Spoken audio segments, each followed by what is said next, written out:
If you're watching this, then I'm probably dead or missing. Just call me the unknown soldier.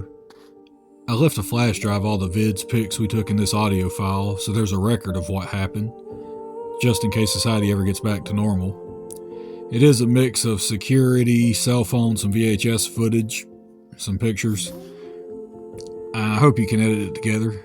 I know it's not a Hollywood style of film, but you gotta work with what you have, especially in this case.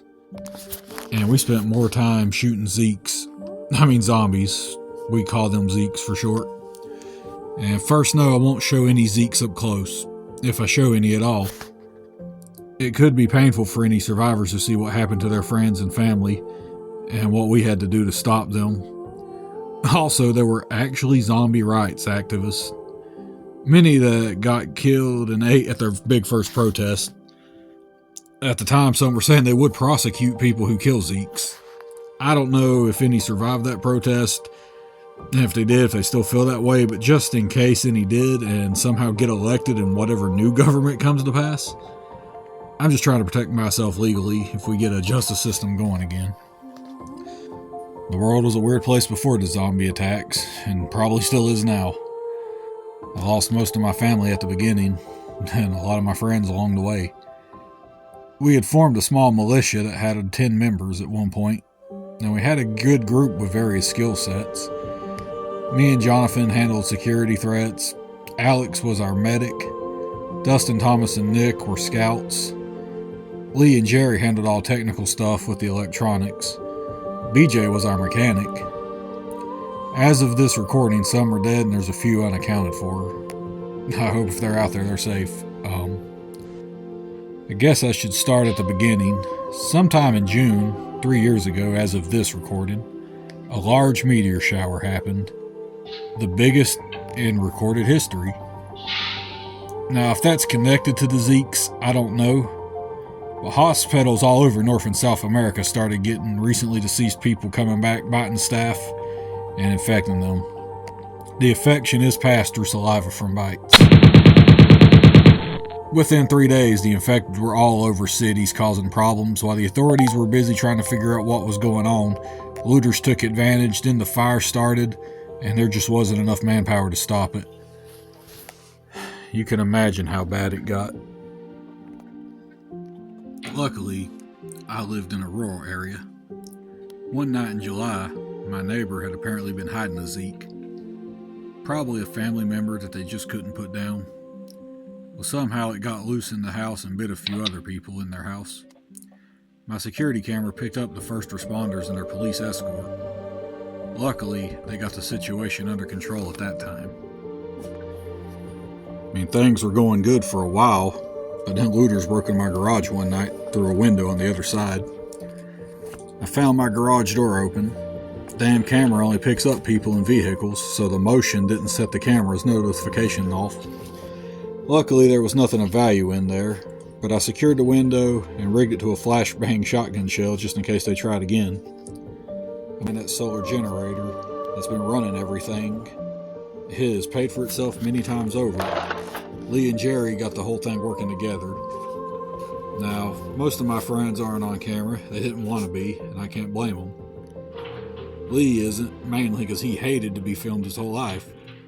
But he did pull up some local maps, I'd say, before the internet went down and found an area to try to secure. That was going to be our first attempt to stop the Zeeks. While scouting that area, we ran into a journalist named Newt. It was strange to me. He really didn't want to carry a gun, just said he wasn't comfortable with them. Said his hockey stick was enough, and he'd shoot Zeeks his own way on film. The only thing was, all Newt had was a VHS camcorder that he had found in a farmhouse. All his modern equipment, including his phone, was lost in a crash 2 days before. He'd been hiding in a farmhouse since then.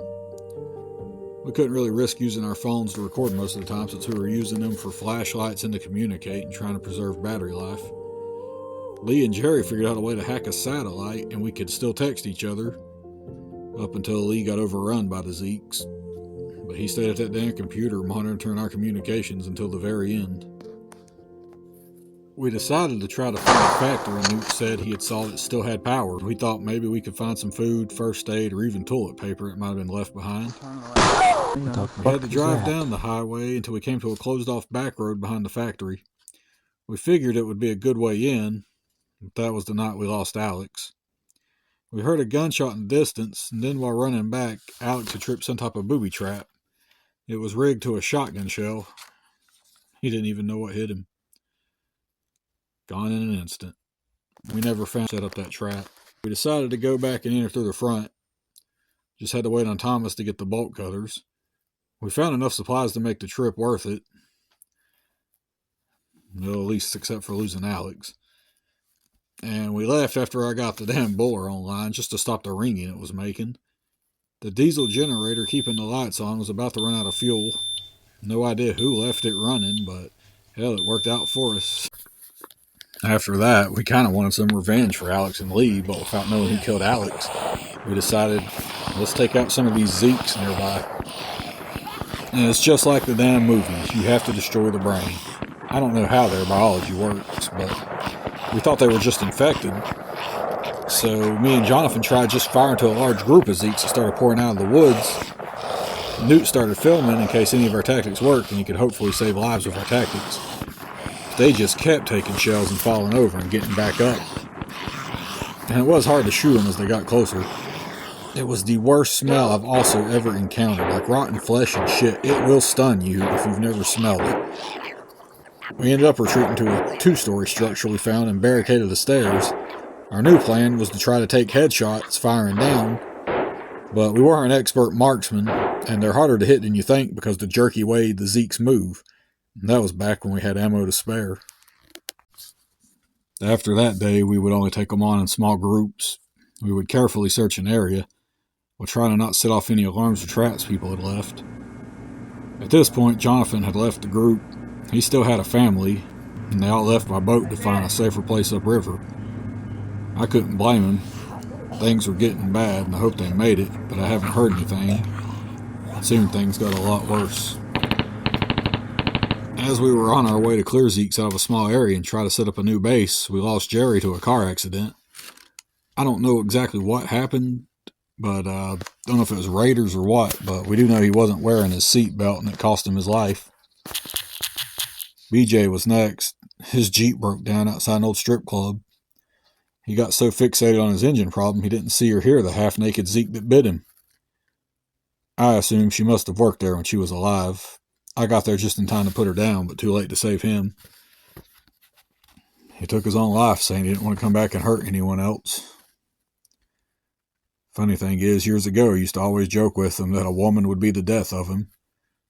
You don't know how wrong I wish I had been. Other than that, the operation was a success. Newt filmed from inside a house that was empty. We cleared the area, but things started falling apart quickly as they always do. After moving all our equipment, my solar generator crapped out, and I have not been able to fix it. Thomas went on a scouting trip and never came back.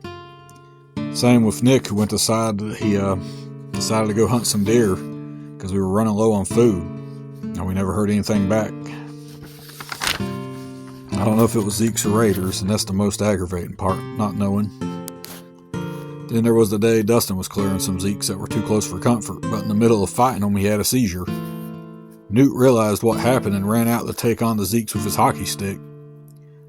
He got quite a few of them, but then twisted his knee and they got him as he tried to hobble away. I was on a roof able to get the remaining Zeeks with my rifle, but that was the last of my ammo in the process. So right now I'm out of food ammo and I'm sure more Zeeks are on the way. I've decided to head out west just in case there's somewhere safer. I hope by the time whoever finds this things are back to normal. You can use this to tell their story.